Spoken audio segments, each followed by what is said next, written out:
ہماری محبت میں نہیں لے جا رہا، ہمیں اپنی غرض سے لے جا رہا ہے۔ جڑواں بچے ہیں، دونوں میاں بیوی جاب کرتے ہیں، گھر اور بچے سنبھالنے کے لیے میڈ رکھنا بہت مہنگا پڑتا ہے، وہاں ہر کوئی افورڈ نہیں کر سکتا، اس لیے لے جا رہا ہے۔ آرزو کی باتیں تھوڑی تھوڑی صحیح تھیں اور کچھ غلط۔ یہاں ہوتے میرا پوتا پوتی تو کیوں نہ سنبھالتی انہیں، وہاں دیکھ بھال کر لوں گی تو کیا حرج ہے۔ عظمیٰ بیگم تو بچوں کا سوچ کر ہی نہال ہو رہی تھی۔ اتنے عرصے تک خیال نہیں آیا ماں بہن کا، نہ فون نہ خط۔ اب اپنی غرض کے لیے بھاگے بھاگے آ گئے 7 سمندر پار سے۔ آرزو کی بڑبڑاہٹیں بھی عظمیٰ بیگم کا جوش و خروش اور خوشی کم کرنے میں ناکام تھیں۔ علاج کے سلسلے میں وہ جتنی بار بھی کلینک گئی، معیز عالم کو وہاں موجود پایا۔ شہزادہ اسے چھوڑ کر چلا جاتا، پھر لینے آ جاتا۔ وہ جدید دور کا لڑکا تھا، جلد بازی اور بھاگم بھاگ والی زندگی کا شیدائی، اس کے لیے انتظار کرنا محال تھا۔ یہ وقت معیز عالم مہربانوں کے ساتھ گزارتا۔ اس کی بیوی فوت ہو چکی تھی، 2 بیٹیاں تھیں، ایک کا رشتہ طے کر دیا تھا، دونوں پڑھ رہی تھیں۔ آپ ہر بار کیوں آ جاتے ہیں یہاں؟ مہربانوں ابتدا میں کچھ پریشان تھی، اپنی غلطی کے ازالے اور کفارے کے لیے۔ تمہیں تکلیف میں دیکھ کر خود پر ندامت ہوتی ہے۔ معیز عالم کا ذو معنی جواب اور انداز مہربانوں کو پہلے الجھن میں مبتلا کرتا تھا، پھر یہ الجھن بھی سلجھ گئی جب دھیرے دھیرے معیز عالم کے ہمراہ قدم سے قدم ملا کر وہ چلتی چلی گئی، آگے بڑھتی چلی گئی۔ معیز عالم اپنے جرم کا کفارہ ادا کرنا چاہ رہا تھا جو طلاق کی صورت میں کیا تھا۔ مہربانوں اپنی اس غلطی کا ازالہ کرنا چاہ رہی تھی جو شہید احمد سے شادی کی صورت میں کی تھی۔ اس شادی اور شوہر سے اسے جو امیدیں تھیں، جو توقعات تھیں، وہ ادھوری ہی رہ گئی تھیں، پوری نہیں ہوئیں۔ پھر شہید احمد کی بیماری لاچاری نے اسے بیزار کر دیا تھا۔ وہ ٹھیک ہوا تو کاروبار کی دیگر حالت اور شہزادے کے معاملے پر شہید احمد کی باتوں اور رویے سے وہ اور بھی بدظن ہو گئی۔ بیٹا اسے اپنے آپ سے، اپنی جان سے بھی پیارا تھا، اس کے بارے میں ایک لفظ بھی کسی کا برداشت نہیں کر سکتی تھی، خواہ وہ اس کا شوہر ہی کیوں نہ ہو۔ معیز عالم کی باتیں، اس کا رویہ، اس کی پیش قدمی نے مہربانوں کو اس حد تک شہ دی کہ ایک روز بڑی بے شرمی اور ڈھٹائی سے اس نے شہید احمد سے طلاق کا مطالبہ کر دیا۔ کیا کہہ رہی ہو تم؟ ہوش میں تو ہو؟ شہید احمد کو اس کے مطالبے کے زہر نے بالکل نیلا کر دیا۔ وہ مرنے کے قریب تھا، مگر مہربانوں کو اس پر ترس نہ آیا۔ میں عدالت نہیں جانا چاہتی، تمہیں بھی اپنی عزت پیاری ہے، بہتر ہے کہ معاملہ گھر کی 4 دیواری میں ہی ختم کر لو۔ مہربانوں کے سنگین چہرے اور پتھریلے لفظوں نے اسے سنگسار ہی کر ڈالا۔ وہ عظمیٰ اور ارسلان کے پاس گیا مدد مانگنے، مگر وہ خود اپنی ہی مصیبت میں گرفتار تھے۔ ارسلان کی دوسری شادی اس کے گلے کا پھندا بن رہی تھی۔ عظمیٰ شوہر کی حالت دیکھ کر کڑ کڑ کر عادی ہو چکی تھی، اپنے بھائی کی افتاد سنی تو بالکل ہی ڈھہ گئی۔ پھر بھی دونوں نے مہربانوں سے بات کی، اسے سمجھانے کی کوشش کی، مگر مہربانوں سمجھانے کی حدود سے بہت آگے نکل گئی تھی۔ معیز عالم نے جو زہر اس پر پڑھ کے پھونکا تھا، اس کے فضو سے باہر آنا اب مہربانوں کے لیے ناممکن تھا۔ وہ اپنے مطالبے پر ڈٹی ہوئی تھی۔ میں بہت پریشان ہوں، کیا کروں؟ اکیلی چھوڑ کر جا نہیں سکتی، ساتھ جانے پر وہ راضی نہیں۔ عظمیٰ بیگم کی آواز سے واقعی پریشانی جھلک رہی تھی۔ اس کا تو ایک ہی حل ہے کہ گوگو کی شادی کر دی جائے، کوثر خالہ نے ترنت مشورہ دیا۔ اتنی جلدی کہاں سے ڈھنگ کا رشتہ ملے گا؟ رشتے درختوں پر تو لگتے نہیں کہ ہاتھ بڑھایا اور توڑ لیا۔ اس بار ان کی آواز سے مایوسی جھلک رہی تھی۔ ٹھیک ہے، رشتے بے شک درختوں پر نہیں لگتے، مگر ملتے تو اس دنیا میں ہے نا، اور ڈھونڈنے سے تو خدا بھی مل جاتا ہے۔ رشتہ کیا چیز ہے؟ تمہاری نظر میں کوئی ہے تو بتا دو۔ عظمیٰ بیگم نے یاسیت کے عالم میں بولتے ہوئے جیسے ہاتھ پاؤں چھوڑ دیے، آنکھوں کے سامنے عاطف کی شبیہ لہرائی، اور ایک آہ بھر کر وہ اپنی پرانی محلے دار سہیلی کوثر خالہ کی طرف متوجہ ہو گئیں، جو کچھ کہہ رہی تھیں۔ نظر میں ہی نہیں بلکہ میرے گھر میں ہے ایک رشتہ، اگر تم قبول کرو تو فہد کو اپنا داماد بنا لو، 14 جماعت پڑھ کر نوکری کر رہا ہے، 20,000 روپے تنخواہ ہے، آگے اور بھی بڑھ جائے گی۔ میں مشورہ کر کے جواب دیتی ہوں۔ عظمیٰ بیگم خوش بھی تھیں اور متذبذب بھی۔ افنان سے مشورہ کیا تو وہ فوراً ہی راضی ہو گیا، وہ تو پہلے بھی کسی بھی طرح اس مسئلے کا حل چاہتا تھا۔ آرزو سے بات ہوئی تو حسب توقع وہ ہتے سے اکھڑ گئی۔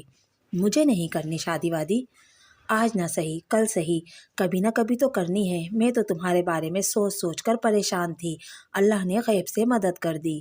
اور پھر یہ بھی تو سوچو کہ یہاں رہتے ہوئے کوئی اچھا رشتہ کہاں سے آئے گا؟ ڈرائیور، چوکیدار، مالی، خانسامہ، اسی ٹائپ کے رشتے ملیں گے۔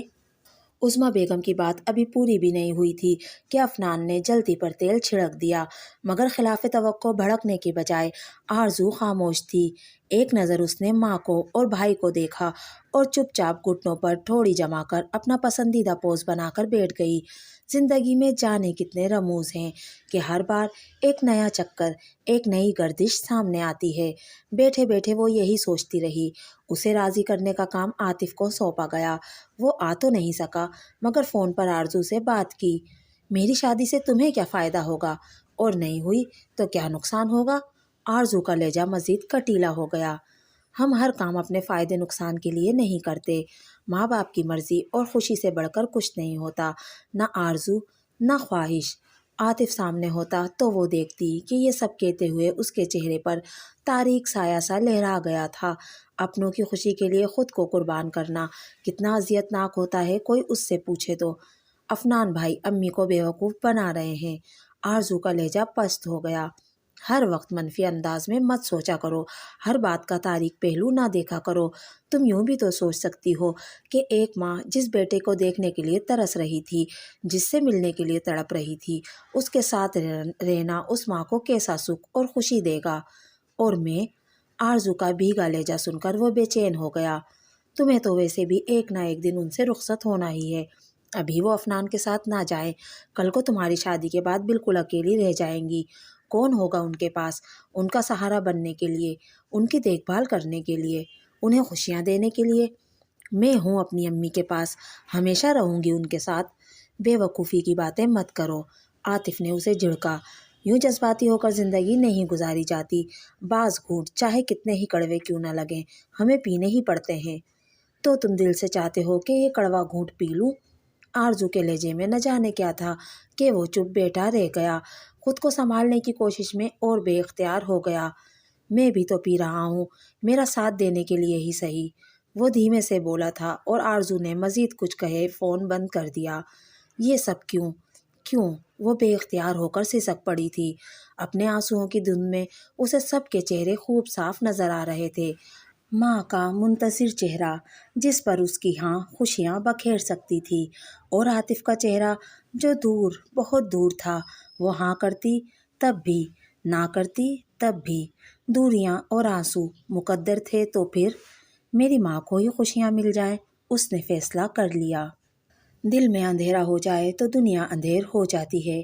شہید احمد کی دنیا اندھیر ہو گئی تھی۔ مہربانوں نے اپنا مطالبہ پورا کروا کر ہی دم لیا۔ طلاق کے کاغذات پر دستخط کرتے ہوئے اس کی حالت ایسے ہارے ہوئے جواری کی سی تھی جو اپنی زندگی بھی ہار گیا ہو۔ مہربانوں چلی گئی، شہزادہ بھی چلا گیا، اس گھر سے، زندگی سے اور دل سے بھی۔ کئی دن تک وہ گھر میں ہی پڑا رہا۔ عظمیٰ ناشتہ کھانا لے کر آ جاتی، دونوں ایک دوسرے سے اپنا دل ہلکا کر لیتے۔ دکان سے کئی بار جلیل رضا آ چکا تھا، بیچارہ بہت پرانا اور وفادار تھا، شہید احمد کے باپ کے دور کا تھا، انہی کا ہم عمر۔ شہید احمد کو دیکھ دیکھ کر کفِ افسوس ملتا۔ کل کے بچے تھے ہمارے سامنے، کیا حال ہو گیا تمہارا؟ مگر خیر، جو ہونا تھا ہو گیا، اب اپنے گھر سے باہر نکلو، دکان آؤ، اپنا کام دیکھو۔ وہ اسے سمجھا بجھا کر چل دیتے۔ شہید احمد ہر روز دکان جانے کا ارادہ کرتا اور ہر روز اس کا ارادہ ٹوٹ جاتا۔ ایک روز اس نے جلیل صاحب کو بلوایا، وہ آئے تو شہید احمد نے ان کے سامنے ایک نوٹس رکھ دیا۔ یہ کیا ہے؟ انہوں نے اٹھا کر پڑھنا شروع کیا۔ وہ بینک کی طرف سے آیا تھا۔ اس نوٹس کے مطابق انہوں نے مکان کے کاغذات گروی رکھ کر بینک سے قرضہ لیا تھا۔ اس کی قسطیں واجب الادا تھیں جن کی ادائیگی کا مطالبہ کیا گیا تھا۔ کب لیا تم نے قرضہ؟ جلیل رضا نے حیران ہو کر اسے دیکھا۔ میں نے نہیں لیا، شہید احمد نے دھیرے سے جواب دیا۔ پھر انہوں نے جو سوال کیا اس کا سیدھا اور مختصر جواب یہ تھا کہ مہربانوں سے نکاح کے بعد چاہت اور محبت سے سرشار اولین دنوں میں شہید احمد نے ایک جذباتی قدم اٹھایا اور مکان مہربانوں کے نام کر دیا۔ اب انہی کاغذات کو گروی رکھ کر بینک سے قرضہ لیا گیا تھا۔ شہید احمد کو اب خیال آ رہا تھا کہ شہزادہ اپنے دوستوں کے ساتھ دبئی، ملائیشیا اور ہانگ کانگ گھوم پھر کر آیا تھا۔ مہربانوں نے بتایا تھا کہ وہ اپنے باپ کے پیسے پر عیش کر رہا ہے۔ شہید احمد کو آج علم ہوا کہ وہ پیسہ کون سے باپ کا تھا۔ اسے شدت سے اپنی غلطی کا احساس ہو رہا تھا۔ اس نے ایک جذباتی فیصلہ کر کے خود ہی اپنے ہاتھ پیر کٹوائے تھے، اور شاید یہ قدرت کی طرف سے بھی اس کے لیے سزا تھی کہ اس نے اپنے سگے بیٹے کا حق مار کر کسی اور کو یہ حق دے دیا تھا۔ اس کا خمیازہ تو اسے بھگتنا ہی تھا، اور وہ بھگت رہا تھا۔ قسطوں کی ادائیگی کے لیے اس کے پاس کوئی رقم نہیں تھی۔ اتنی بڑی رقم کہاں سے لاتا؟ ناچار اسے اپنا مکان بیچ کر بینک کا قرضہ ادا کرنا پڑا۔ جو تھوڑی بہت رقم بچی وہ ڈوبتے ہوئے کاروبار میں لگا دی، مگر اب بہت دیر ہو چکی تھی۔ ڈوبتے ہوئے جہاز کی کتنی ہی مرمت کی جائے، اسے ڈوبنے سے کوئی نہیں روک سکتا۔ کاروبار جہاز دھیرے دھیرے ڈوب رہا تھا۔ وہ فقط بے بسی سے اسے دیکھ رہا تھا۔ مہربانوں کی بے وفائی، پھر مکان اور کاروبار سے بھی ہاتھ دھو بیٹھنا، ساری قیامتیں جو یکے بعد دیگرے اس پر ٹوٹی تھی، کوئی تو رنگ لانا ہی تھا انہیں۔ اور بالآخر ایک روز وہ بالکل ہی ڈھہ گیا۔ اعصاب جو دھیرے دھیرے شل ہو رہے تھے ایک روز جواب دے گئے۔ اس کے دماغ اور اعصاب پر بیماری حملہ آور ہوئی تھی۔ اس کے دل سے جینے کی امنگ ختم ہو گئی تھی۔ زندگی اب ایک بیکار اور بے معنی شے تھی اس کے لیے، چاہے رہتی یا ختم ہو جاتی۔ شہید احمد کو کوئی فرق نہیں پڑتا تھا۔ اسے بھوک نہیں ستاتی تھی، پیاس نہیں لگتی تھی۔ وہ پہروں آنکھیں پھاڑے جانے کیا کیا سوچتا رہتا تھا۔ نیند اس کے قریب بھٹکنے کا نام بھی نہیں لیتی تھی۔ عظمیٰ اسے اپنے گھر لے آئی تھی، حالانکہ اس وقت اس کی اپنی کشتی گرداب میں پھنسی ہوئی تھی۔ پھر وہ اس کا ماجایا بھی تھا، دنیا اور زندگی سے ہار کر ایک زندہ لاش بن چکا تھا۔ اس سے بے اتنائی اور گریز عظمیٰ کے لیے ممکن نہیں تھا۔ ادھر ارسلان سوکھ کر کانٹا بن چکا تھا، خونہ شامبلا نے اس کا سارا ہی خون چوس لیا تھا۔ مکان نام کرنے کی جو مہلت اسے ملی تھی، اس میں بار بار اضافے کے بعد اب آخری ڈیڈ لائن اسے دے دی گئی تھی، جس کے ختم ہونے میں فقط 3 روز باقی تھے۔ دوستو، نعیمہ ناز کے مکمل ناول نسخہ ہائے وفا کا 15واں حصہ آپ نے سنا اور پڑھا۔ آپ کو میری آج کی ویڈیو کیسی لگی مجھے کمنٹ کر کے ضرور بتائیے گا۔ اگر ویڈیو پسند آئی تو پلیز میرے چینل کو سبسکرائب کیجیے، میری ویڈیو کو لائک اور شیئر کیجیے۔ ملتے ہیں اگلی ویڈیو میں، تب تک کے لیے اللہ حافظ۔